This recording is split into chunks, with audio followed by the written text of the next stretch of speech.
Le Geek du Nord est très heureux d'être dans l'émission Branchée pour une 4e saison consécutive. Et là, je me trouve au Grand Marché de Québec pour rencontrer Francis Gagnon de Socio-Jeux.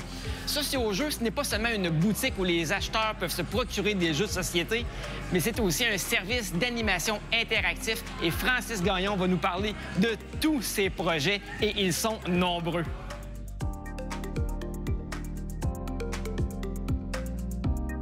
Francis, nous sommes dans ta boutique présentement. Ben oui, toi. Peux-tu me parler de Socio-Jeux? Ça a commencé comment, cette aventure-là? Ah, vaste question.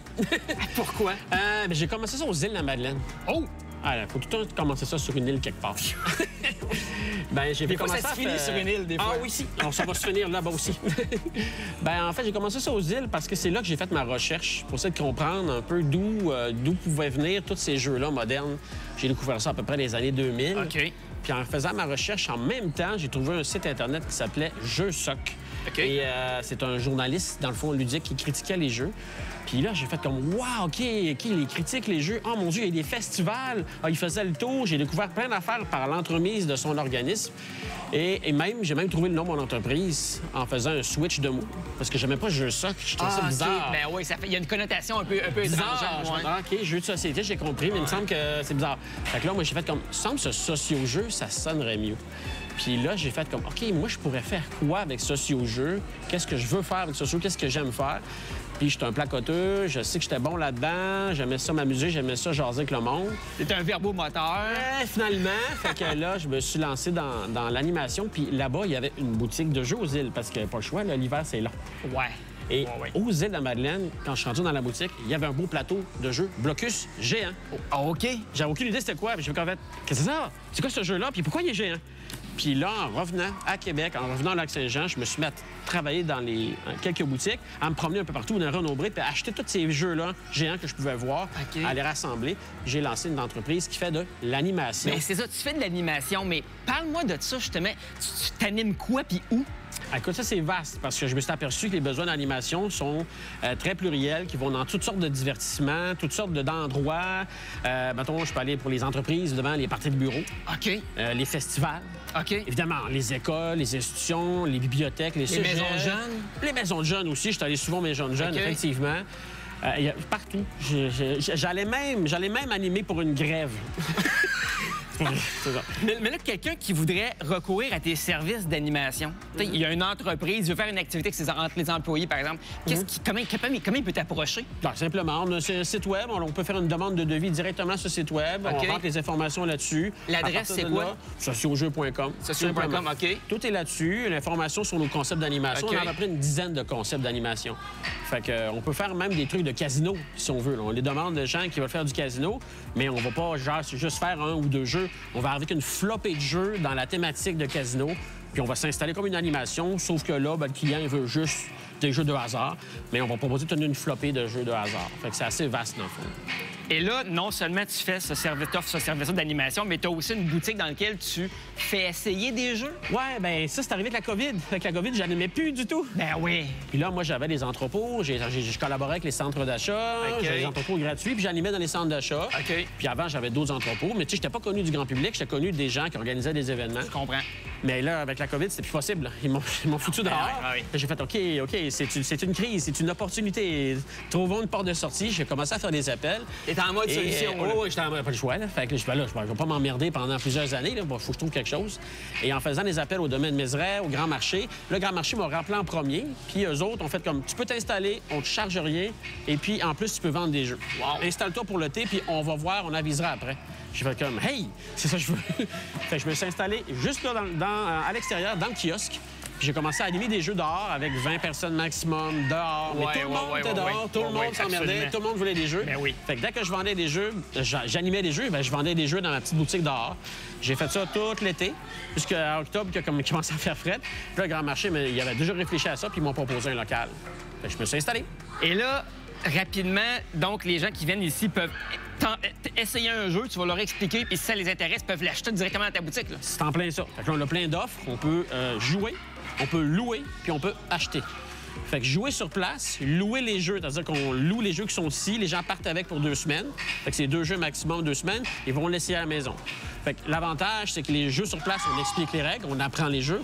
Louer à la maison, ça permet de tester le jeu, voir si la gang à la maison va aimer ça. Puis après ça, quand on fait un achat, surtout que la valeur des jeux, ben on est sûr d'un achat. Exact. Et là, mon petit doigt me dit que t'es pas juste un vendeur ou un animateur de jeux. Ouais. Ça se peut-tu que tu sois un peu aussi un créateur et un concepteur? À la force de faire des animations, j'ai vu des problèmes dans certains jeux. Puis je me suis dit, il y a moyen d'améliorer ça. Fait que je suis toujours en train de modifier les jeux pour que l'animation se passe mieux, que ce soit plus fluide. Puis de fil en aiguille, m'amener, j'ai un bon flash, m'a empêché de dormir plusieurs nuits.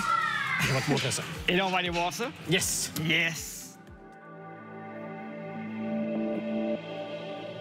Francis, là, maintenant, on est devant Tic-Tac Tactique. Ouais! Parle-moi de ce jeu-là. Magnifique jeu que j'ai découvert par l'entremise d'un site Internet puis des festivals. J'ai découvert le jeu, j'ai acheté une copie, je trouvais ça vraiment cool.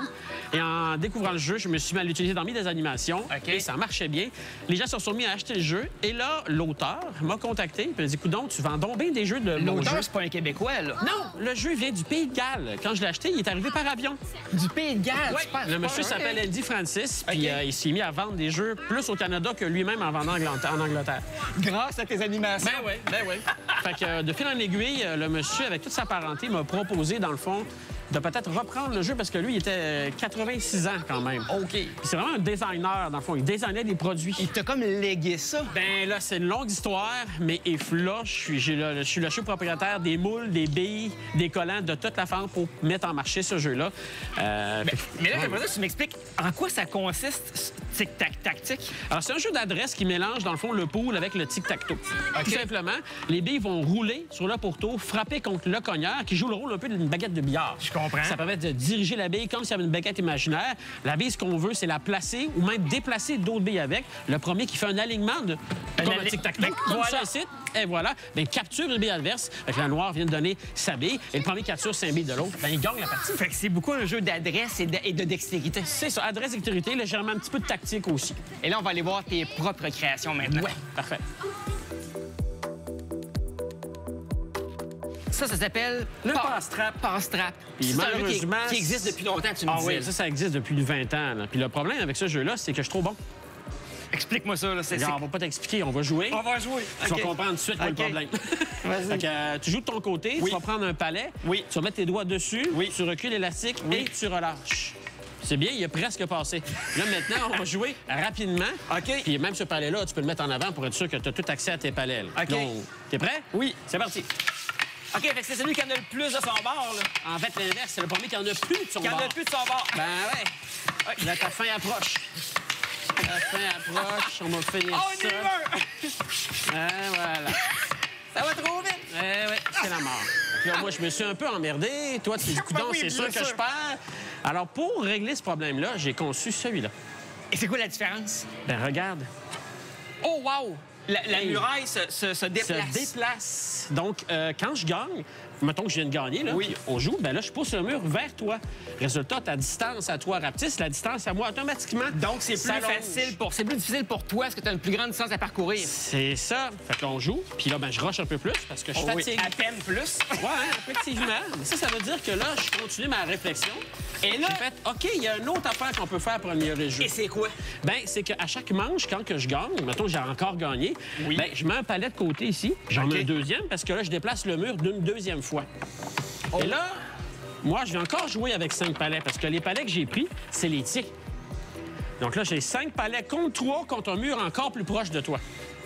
Et là, t'es assez fou pour avoir créé une version qui se joue à 8? En plus, j'ai fait ça. On va-tu voir ça? Yes!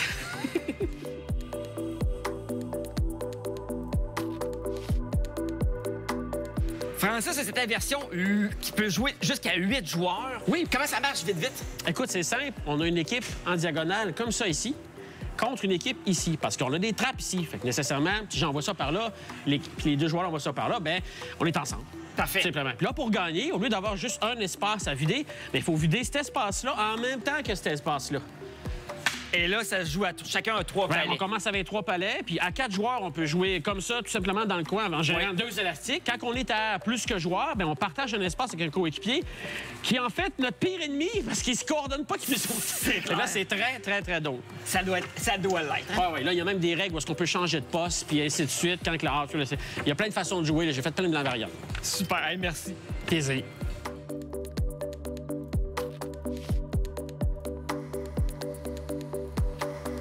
Francis, on est devant ton petit montage de jeux québécois. Ouais. Là, si je te demande de m'en vendre 2, ce seraient lesquels? Pas facile. Non, c'est pas facile. Je vais en prendre 2 qui se vendent bien, puis un que j'adore beaucoup. D'accord. Crazy Tower. C'est quoi ça? C'est 4 gars de Joliette qui ont conçu ça.